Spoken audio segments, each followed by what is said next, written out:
बिस्मिल्लाहिर्रहमानिर्रहीम। आज हम बात करेंगे मैदे के रास्ते में होने वाली जलन, जिसे हम जर्ड कहते हैं, गैस्ट्रोएसोफेजियल रिफ्लक्स डिजीज़ कहते हैं।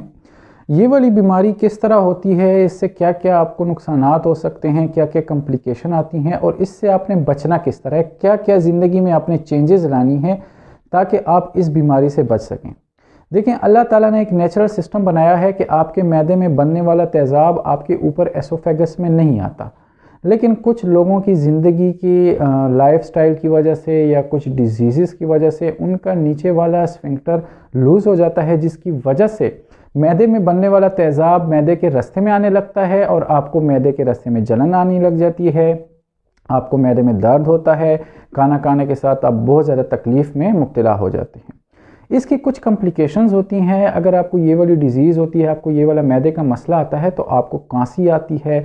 कुछ लोगों को बहुत ज़्यादा कफ आ रही होती है, वो कांसी के शरबत इस्तेमाल कर रहे होते हैं, लेकिन उनके कांसी का जो असल वजह जो होती है वो यही मैदे की डिज़ीज़ होती है। इसी तरह अगर ये डिज़ीज़ ज़्यादा हो जाए तो आपके फेफड़ों पे भी असर हो सकता है, आपको नमूनिया हो सकता है, आपको दमे की बीमारी हो सकती है, आपके फेफड़े ख़राब हो सकते हैं। तो आपने क्या करना है कि बर वक्त इस बीमारी का इलाज करना है। अपनी ज़िंदगी में सबसे पहले कुछ ऐसी चेंजेस लानी है जिस पे अमल करके आप काफ़ी हद तक ये मैदे के इस मसले से बच सकते हैं। वो क्या क्या चेंजेस हैं? सबसे पहले आपने क्या करना है कि आपने अपनी ज़िंदगी में पानी का इस्तेमाल ज़्यादा करना है। कम से कम 10 से लेके 12 ग्लासेस ऑफ वाटर आपने एक दिन में इस्तेमाल करने हैं। पानी का इस्तेमाल आपने ज़्यादा करना है। सुबह उठ के आपने निहार मुँह 1 गिलास पानी रोज़ाना पीना है। दूसरे नंबर पर, अगर आप खाना खाते हैं, मेरे पास जब भी कोई मरीज़ आता है मैं उनको यही एडवाइस देता हूं कि जब आप खाना खाएं तो खाने के फ़ौरन बाद आप ना लेटें।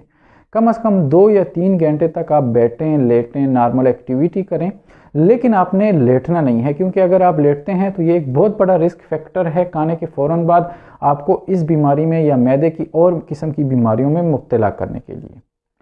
तीसरे नंबर पर, अगर आपका वज़न ज़्यादा है तो वज़न एक बहुत बड़ी और बहुत बड़ा रिस्क फैक्टर है जर्ड को डेवलप करने के लिए, मैदे के बीमारियों में आपको मुब्तला करने के लिए।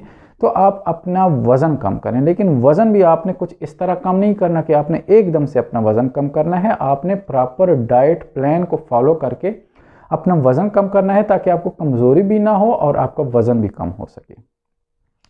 चौथे नंबर पर, अगर आपका लाइफस्टाइल बहुत सेडेंट्री है, आप एक्सरसाइज नहीं करते, तो आप मैदे की बीमारियों में बहुत जल्दी मुब्तला होते हैं। तो कोशिश करें कि अपनी ज़िंदगी में एक्सरसाइज को अपना मामूल बनाएं, फिज़िकल एक्टिविटी करें, वॉक करें, रनिंग करें, कोई गेम खेलें, लेकिन आपने एक्सरसाइज को अपना मामूल बनाना है।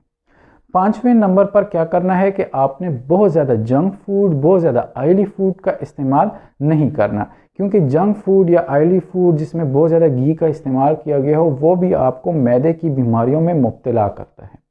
अच्छा, इसके बाद अगर आपको ये वाली डिजीज़ होती है, आपको मैदे की बीमारी होती है, आपको इस तरह की कांसी आती है, तो बर वक्त अपने डॉक्टर से मशवरा करें, इसका इलाज करवाएं, क्योंकि ये बीमारी अगर बढ़ती है तो जिस तरह स्टार्ट में मैंने आपको बताया कि आपके फेफड़ों पे भी असर हो सकता है, आपको दमे की बीमारी आ सकती है, जिसकी वजह से आप फिर सारी उम्र इनहेलर्स इस्तेमाल करते हैं। तो कोशिश करें जो चेंजेस मैंने आपको बताई हैं ये अपनी ज़िंदगी में लाएं, पॉजिटिव चेंजेस लाएं और अपने मैदे की बीमारियों से बचने की कोशिश करें। शुक्रिया।